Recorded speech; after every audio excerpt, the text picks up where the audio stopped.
But we're going to get in the trenches to start off the show as we go over our take on the Kalen DeBoer press conference from today and Saturday. And I could tell you, I saw a little bit of it, and there's some dude decided that it was a good idea to ask him about that coaching carousel. Like, oh, and you ready to make moves? Like, yeah, no.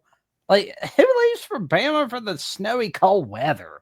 Like, who does fact that he literally, I don't know if he still currently is, so definitely don't, fact check me on that. But I know was at one time, still could be, the betting odds favorite to become the next Penn State head coach is just mind-boggling to me. The fact that people think that's possible.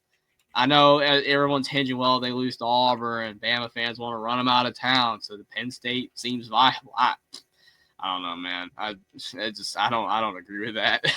Yeah. I mean, if he did do that, good for Kalen DeBoer if that's what he wants to do. But I would not do that. I would not do that. That's not a good question to ask either, man. Not a good question to ask. Yeah, I just think it's just a lot of smoke and mirrors with the coaching Mm-hmm. carousel going on, particularly with the Kalen DeBoer situation. I mean, he's still under contract till 2031. You kind of don't just up and leave Tuscaloosa, Alabama, the height of college football, to go down to Happy Valley and Penn State. But then again, I can see some of the reason why people are making that logic. Me personally, I don't believe it's going to happen.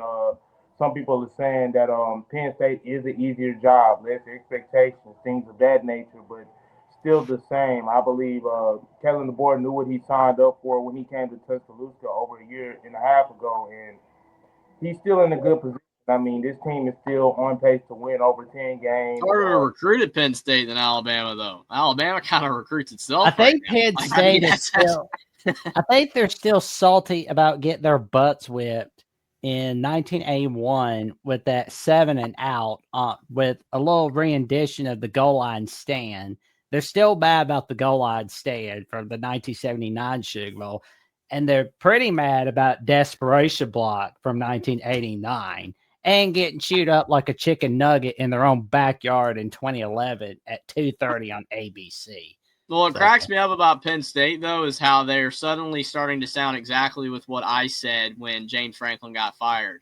It took him a while. They're coming around to it. Maybe we shouldn't have fired James Franklin, and maybe we don't have a coaching candidate that's actually worth anything, at least proven-wise. I mean, they could take a shot in the dark on a Chesney and it works out, like Cignetti at IU. That's very well possible, but at this point in the game, they're not going to get anybody that's proven at a high level like they were wanting at the beginning of their coaching search when they thought they could get a Kurt Cignetti. That was a dumb mistake to fire him when they did. I'm not saying that they should have never fired James Franklin, but when they fired him was terrible. It was a big error. And they better get this hire right or this can be very problematic. Again, that doesn't matter. Sure. All this matters is to say DeBoer's not going there. It's not happening. So, yeah. All that needs to get out of the way because the focus is on Iron Bowl. That is what for matters. Sure. But we heard a little bit about Connor Talty making it right with his teammates. And Travion, I believe you saw a little bit of this more than we did today. What do you mean by that exactly? Really, with the Connor Talty situation, I don't believe he had to really make much right with his teammates. I think it's just his teammates being behind him, knowing that the whole entire Alabama football program is behind him. You listen to some of the stuff Kellen DeBoer was talking about today when reporters asked about Connor Talty and his mental space and how he's been doing since the fan base been basically trashing him. And just like Jeffrey said Saturday, kicking is a mental part of the game, and I think I know for a fact that the Alabama football program knows that, so I think they're doing their best to try to stay behind Connor Talty and really just continue just to build his confidence up throughout his teammates, throughout the coaching staff, because Kellen DeBoer said today, we're going to need Connor Talty in the future. We're going to need him when Alabama goes inside of Jordan Hare. Like I said, there's no telling what junction of the game, when they'll need him. They might not even need him in Auburn. They might need him in the SEC championship game. But the fact that the entire Alabama football program, from the coaches to the players, they're all gathering around him, I think that speaks volumes just to this program. And then I saw something else on Saturday. it was Alabama starting corner Xavier Brown. He uh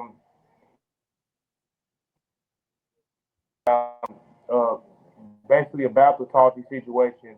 He basically said whoever was booing the kicker, because kind of Talty got booed Saturday. He was saying whoever booed the kicker, that's lame. And so hearing that from Xavier Brown, I would believe that a lot of the other teammates on that team echo that same sentiment. So I think everybody is behind kind of Talty. It's just really a mental game with him. Can he focus?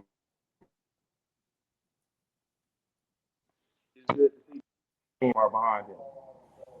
Yeah, he's got to block out the noise. That's all he can do. Literally, That's all you got to do do. not look at social media because it's brutal. Again, just don't do that. I 'Cause we're- honestly, as an athlete, I think looking at social media is one of the worst things that you can do. Even if you're doing good and everything, you don't ever make a mistake, and you're just one of the best players ever, which is it's not possible to not make mistakes, but you rarely make mistakes, and everyone's just gassing you up online. Even that's problematic because it could get to your head in the negative direction there. Too much positive stuff, it can still be negative. So you need to be even keel. That's what coaches preach. That's what teammates try to do. Good teammates try to keep, everyone on board, not get too high, too low. Social media is all about highs and lows. It's just people being nice, people being nasty. Just don't read it. It's good that it's, teammates and him, hopefully everything's good there. It's just at the end of the day, I mean, you're making field goals, That's it. You got to be able to just block out everything else and make field goals. I mean, unfortunately, if you can't make the field goals, we're gonna have to get a new kicker eventually. But all the nasty stuff people have been writing about him online is some of the really bad stuff is abysmal. It should not be happening. I've said that before. I think it's over the top. You could trash his kicking ability, but do not say some of the things people are saying about him. But it's the internet. You're not gonna stop people from doing that. So.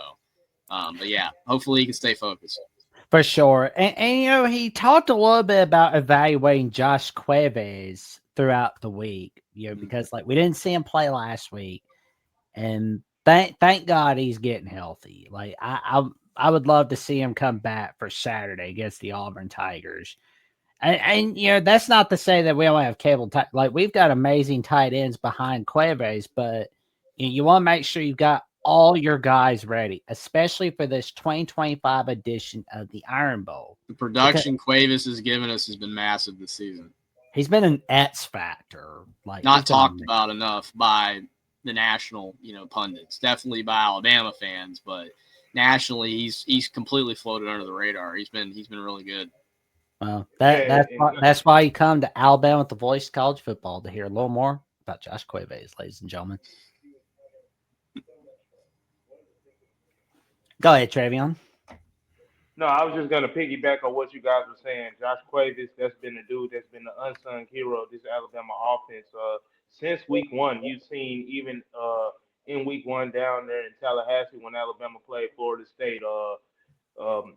Josh Cuevas, he was a threat in the blocking game, in the passing game, and just his leadership at the position.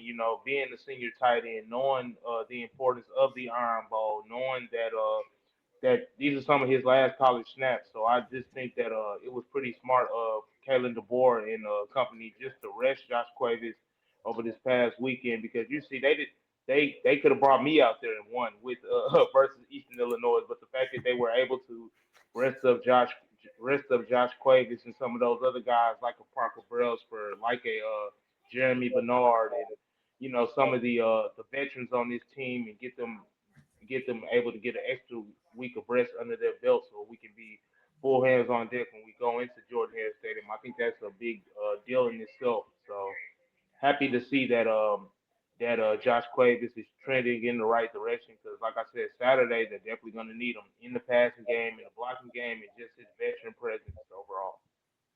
For sure, man. We definitely need him ready for Saturday. And he did talk a little bit about how Ackland Deer played very well on Saturday. And, he talked a little bit about the traditional Thanksgiving meal, how he loves the Thanksgiving meal. Personally, I'd like to see the Iron Bowl on Thanksgiving Day every 2 years for every decade, but, that's their time for another day. We'll definitely put that on the community post for Alabama with the Voice College Football, because every time we're on Thanksgiving Day, we get to rocking and rolling, especially in 1964 and 1992. Mixing it up's Yeah. fine if they want to do some on Thanksgiving, Black Friday, and Saturdays. I mean, I know like the Egg Bowl was on Thanksgiving for a while, and now it's not this year. It's on Friday. Nobody But, won't see Navy Memphis. No offense to Navy Memphis. I mean, it's crazy. That's the only college football game I believe on that day. Scratch Like, that. Everybody wants to see Navy, but not Memphis on Thanksgiving Day. I'm mean, but I'm not that mean. I'm not going to be mean to Navy, Air Force, Army. They dealt with enough this season. Yeah, but going back to what Kalen DeBoer's said, speaking on some of the players that some of the positives that he saw from some of the reserve players on the Alabama football team this past Saturday, a player like AK Deer just being able to step up and showing some of his explosiveness as a runner, being able to catch the ball out of the backfield and being another viable threat in the Alabama backfield. I'm just hoping that maybe we can start seeing a little bit more of him as this season goes as the season wanes because at the end of the day, Alabama they need a spark in their run game. I mean, I think Saturday is an anomaly of what we saw.